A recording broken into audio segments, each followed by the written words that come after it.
الحمد لله وكفى والصلاة والسلام على سيد الرسل وخاتم الأنبياء وعلى آله وأصحابه الأتقياء. أما بعد، أعوذ بالله من الشيطان الرجيم. بسم الله الرحمن الرحيم.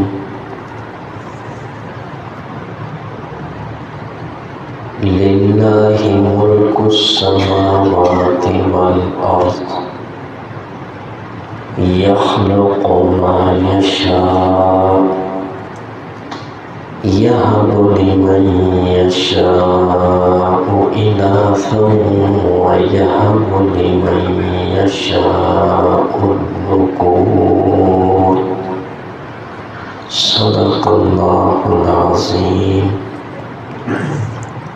اللهم صل على سيدنا ومولانا محمد وعلى آل سيدنا ومولانا محمد وبارك وسلم ثم صل عليه.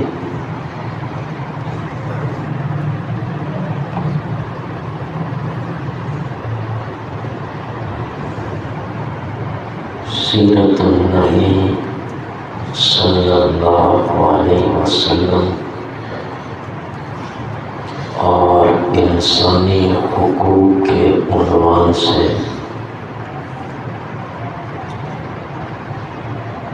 گفتگو کا ایک سلسلہ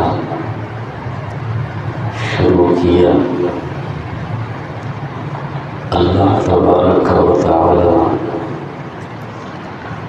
مجھے حق سچ کلمات کہہ سکنے کی توفیق عطا فرمائے اور مجھے اور آپ کو حضور کی سیرت اپنانے کی توفیق عطا فرمائے.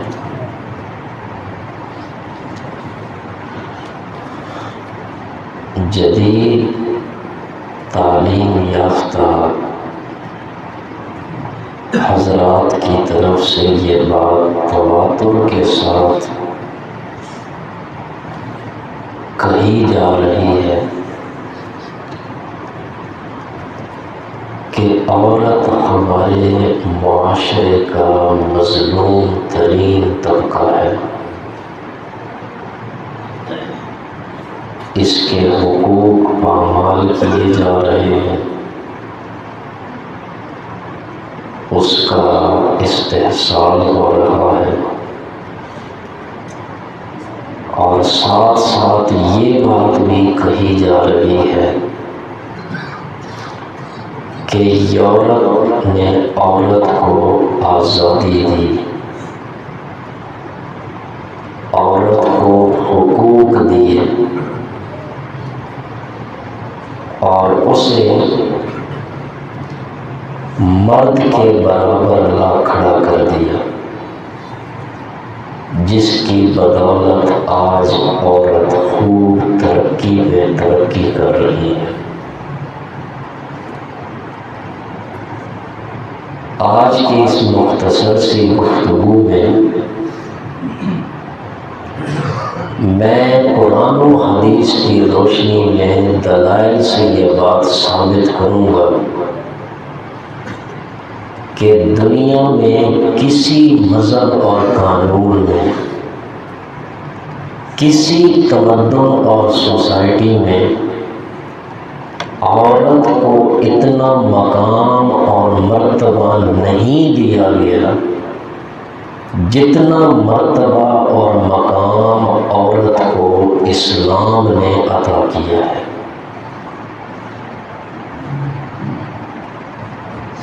بلکہ حقیقت تو یہ ہے کہ مقام اور مرتبہ دینا دور کی بات ہے، اس کے بجائے غیر اسلامی تہذیبوں میں عورت کی حق تلفی ہوئی ہے،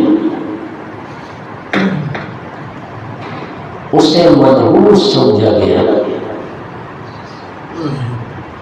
وقت کم ہے، صرف یونان کی تاریخ آپ کو پڑھ کر سناؤں تو حیران ہو جائیں کہ عورت کو کیا چیز سمجھتے تھے۔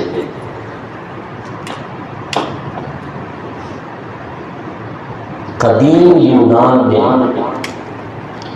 عورت کو شیطان کی بیٹی اور نجاست کا مجسمہ سمجھا جاتا تھا، یہ اس کی حیثیت تھی۔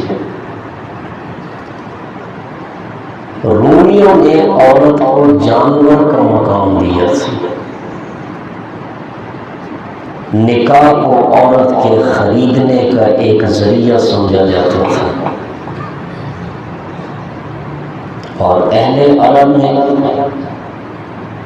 زمانہ جاہلیت میں لڑکیوں کو زندہ درگور کر دیتے تھے، اس کی کفالت کو اپنے لیے بوجھ سمجھتے تھے، اس کے زندہ رہنے کو اپنے لیے عار سمجھتے تھے۔ اور یہود کے ہاں ایک عرصے تک اس بات میں اختلاف رہا، اس بارے میں اختلاف رہا کہ یہ عورت انسان ہے بھی سید ہے۔ پھر بعض یہود نے یہ فیصلہ کیا کہ یہ عورت مرد کی خدمت کے لیے ایک حیوان نما انسان، یہ اس کی حیثیت ہے، مرد کی خدمت کے لیے انسان نما ایک حیوان ہے بس۔ ایسے حالات میں جب عورت اتنی گری پڑی تھی جس کی کوئی حیثیت نہیں تھی غیر اسلامی تہذیبوں میں، ایسے حالات میں اللہ رب العزت نے وہ نبی مبعوث فرمایا جو تمام کچلے ہوئے انسانوں کے حقوق کا محافظ تھا۔ اللہ کے نبی نے عورت کو پستی کی گہرائی سے اٹھایا اور عظمت اور رفعت کے بلند مقام پر اسے فائز کر دیا۔ کیسے؟ رسول اللہ صلی اللہ علیہ وسلم کا فرمان ہے، حبب الی من دنیاکم ثلاث، آپ نے فرمایا مجھے تمہاری دنیا میں 3 چیزیں پسند کرائی گئی ہیں،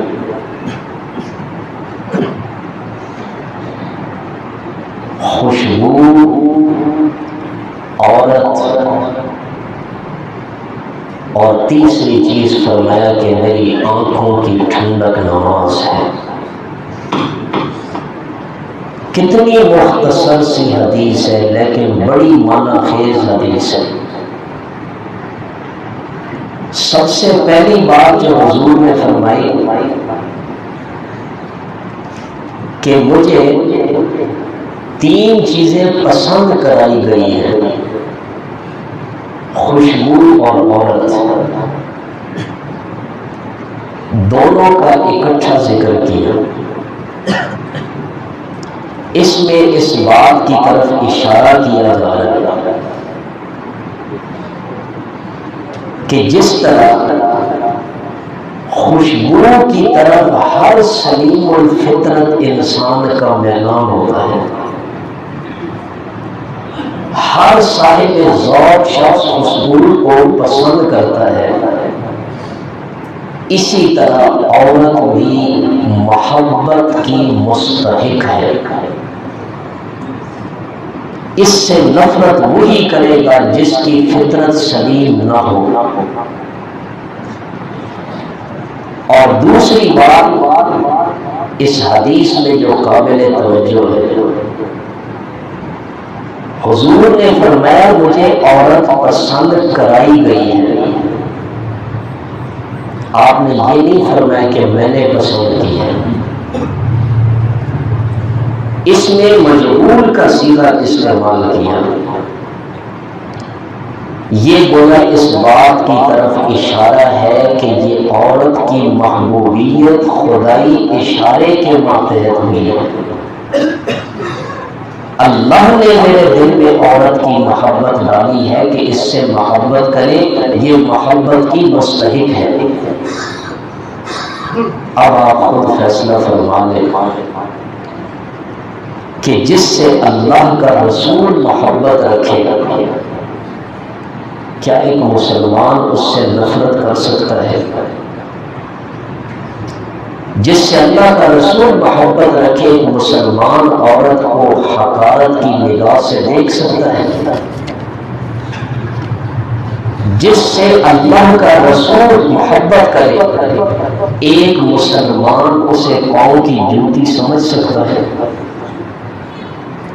تعجب ہوتا ہے ان لوگوں پر جو اسلام کو عورتوں کے حقوق کا غاصب قرار دیتے ہیں۔ اسلام تو عورتوں کے حقوق کا غاصب ہے، نعوذ باللہ۔ میں سمجھتا ہوں ان حضرات سے پوچھا جائے کہ صرف اتنا بتائیں کہ دنیا میں اسلام کے علاوہ کوئی مذہب ایسا دکھانے نہ جس مذہب میں نیک بیوی کو آدھا ایمان قرار دیا گیا ہو۔ ایسا مذہب دکھائے کہ جس نے بیواؤں کو ایک عظمت کے مسند پر بٹھایا۔ دنیا کا ایسا مذہب دکھائے جس نے عورت کو عزت اور احترام مہیا کیا۔ یہ واحد مذہب اسلام ہے جس نے عورت کو پستی سے اٹھا کر بلندی کے مقام پر فائز کر دیا ہے، اور عورت کی نمایاں حیثیتیں چار ہیں۔ ماں ہونے کی حیثیت، بیٹی ہونے کی حیثیت، بہن ہونے کی حیثیت، بیوی ہونے کی حیثیت۔ اور ان چاروں حیثیتوں کے اعتبار سے جو عزت، جو محبت، جو مقام اسلام نے اس کو دیا ہے، کسی مذہب میں یہ مقام اسے نہیں دیا گیا۔ ماں ہونے کی حیثیت سے دیکھیں اس کا کتنا مقام ہے کہ اللہ نے جنت کو اس کی قدموں میں رکھ دیا ہے۔ جس نے ماں سے نافرمانی کی، اس کی بے ادبی کی، اس کی خدمت نہیں کی، اس بدبخت کے لیے جنت کا کوئی حق نہیں ہے۔ اور بیٹی ہونے کی حیثیت سے دیکھیں کہ اسلام نے بیٹی ہونے کی حیثیت سے اس کو کتنا مقام دیا ہے۔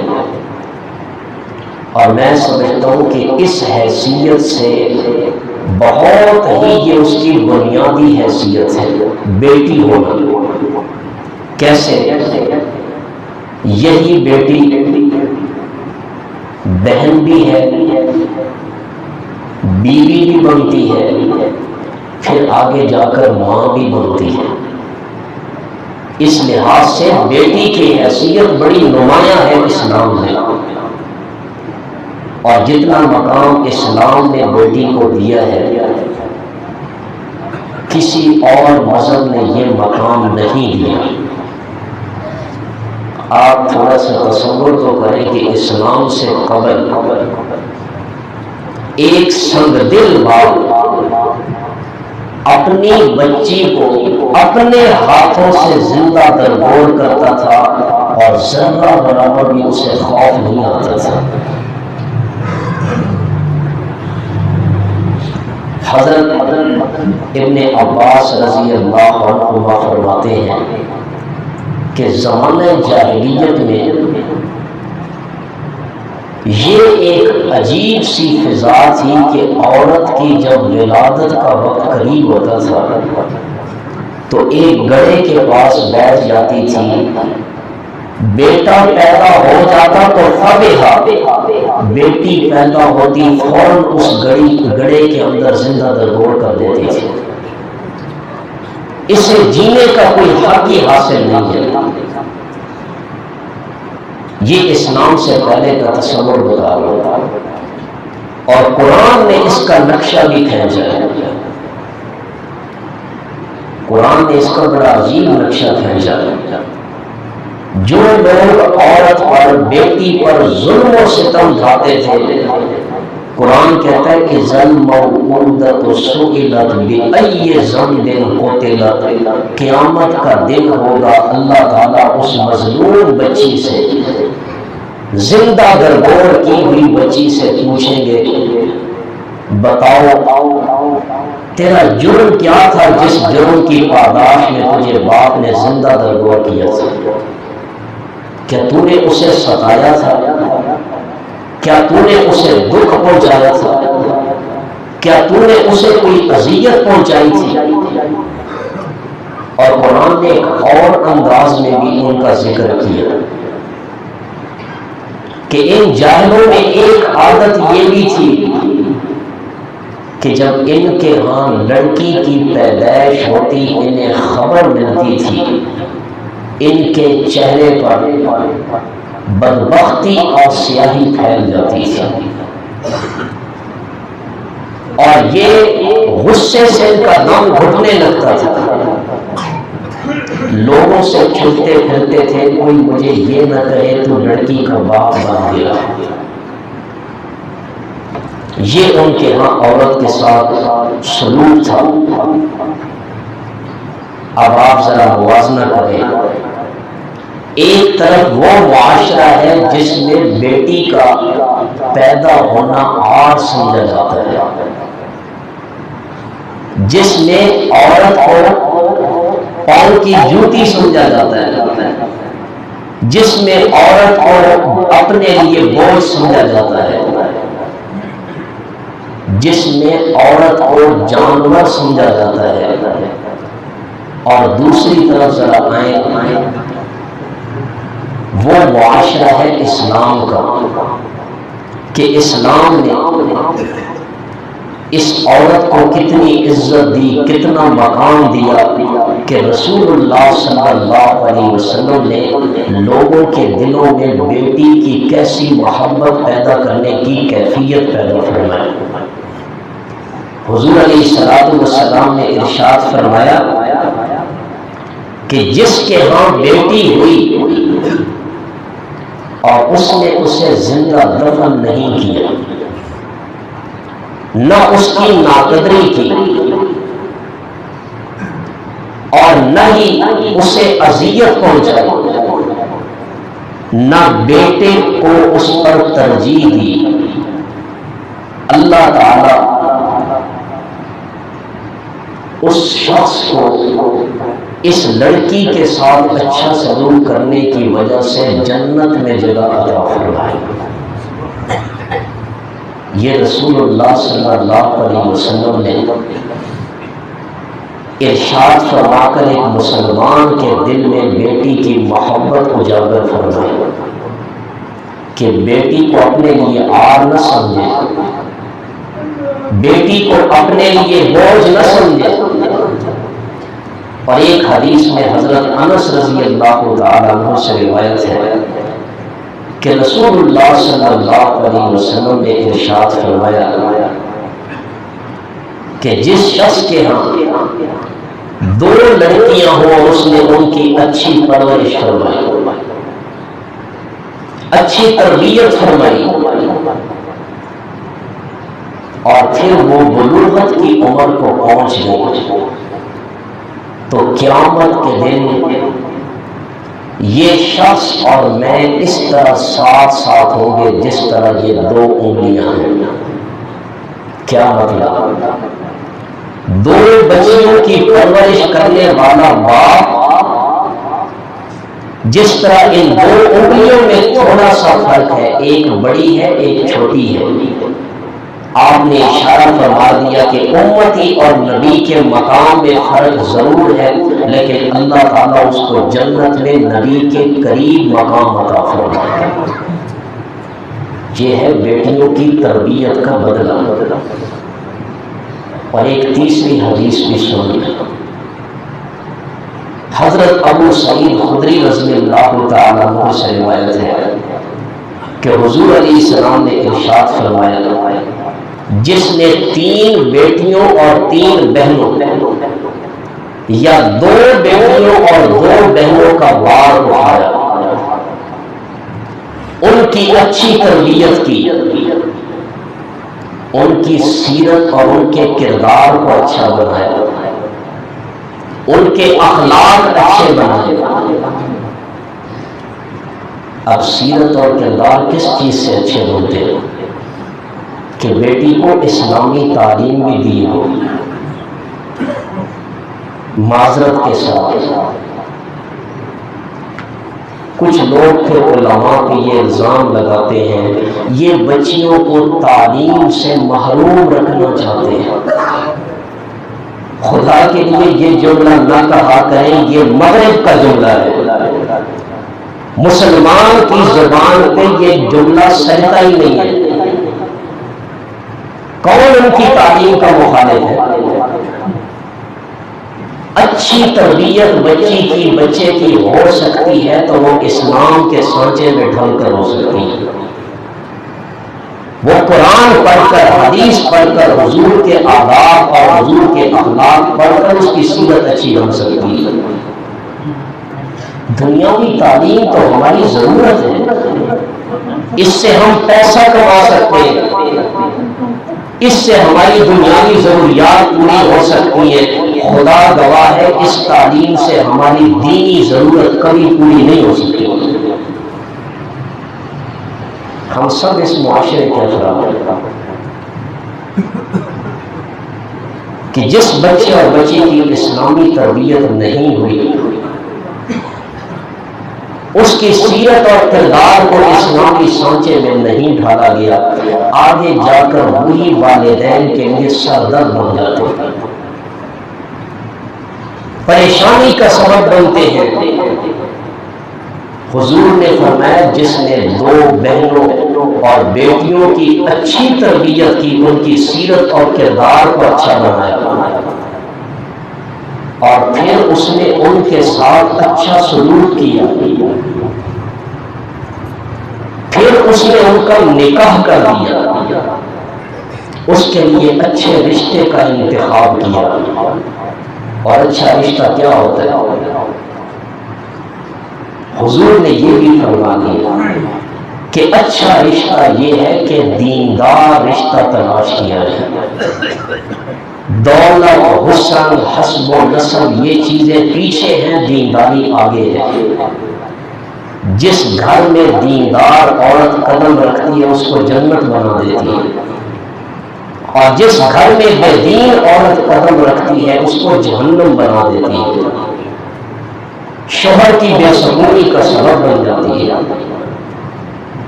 تو حضور نے فرمایا کہ پھر اس کا نکاح بھی کر دیا، اچھے رشتے کا اس کے لیے انتخاب کر دیا، اللہ تعالیٰ اس بندے کو اس کے بدلے میں جنت عطا فرمائے گا۔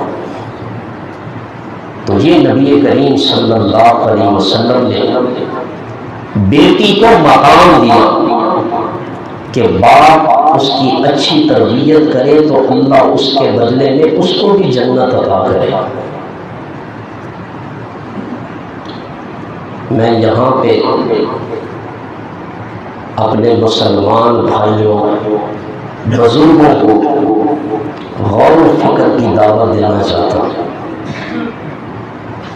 کہ جو مغرب جس کی ہر ادا کو اپنانا آج بعض مسلمان اپنے لیے فخر سمجھتے ہیں، اور جن کی نکالی کو اپنی دنیاوی سطح پر کامیابی کا راز سمجھتے ہیں، چاہے وہ شعوری طور پر ہے یا غیر شعوری طور پر، لیکن کچھ مسلمان مغرب کی نکالی پہ کامیابی سمجھتے ہیں، شاید انہیں نبی کی سیرت کا پتہ نہیں ہے، اور نبی کی سیرت کا پتہ کیسے چلے کہ مولوی صاحب خود بھی جشن منانے لگ گئے، لوگوں کی نبی کی سیرت ہی نہ بتائے، نبی کے جشن عید میلاد النبی پہ کروڑوں روپیہ خرچ کیا جائے، یہ نہیں بتاتے میرے نبی کی سیرت کیا تھی، میرے نبی کی سیرت کیا تھی کہ پیسہ فضول خرچ نہ کرے بلکہ اسے کام کی جگہ پہ لگائے۔ جس نبی نے فضول خرچ لوگوں کو شیطان کا بھائی قرار دیا، اس نبی کی سیرت کو پسے پش ڈال دیا، اس نبی کے نام پر فضول خرچیاں کرنے لگے، اس نبی کے نام پر عیاشیاں کرنے لگے۔ اور یاد رکھیں جو قوم نبی کی سیرت کو چھوڑ دیتی ہے، نبی کے طریقے اپنانا چھوڑ دیتی ہے، صرف محبت کے دعوے کرتی ہے، اس قوم پہ آخر کار زوال آ جاتا ہے، وہ زوال کا شکار ہو جاتی ہے۔